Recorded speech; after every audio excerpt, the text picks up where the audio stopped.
20 years ago, I started a program at Milwaukie High School called Living History Day. It was a day to listen to the stories of veterans of World War II, Korea, Vietnam, honor them, thank them. We fed them lunch, and then we honored them in a big assembly in the gym called an Assembly of Honor.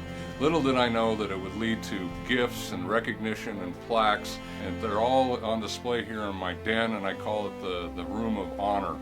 Amazing number of plaques and gifts. I'm overwhelmed and honored by it all.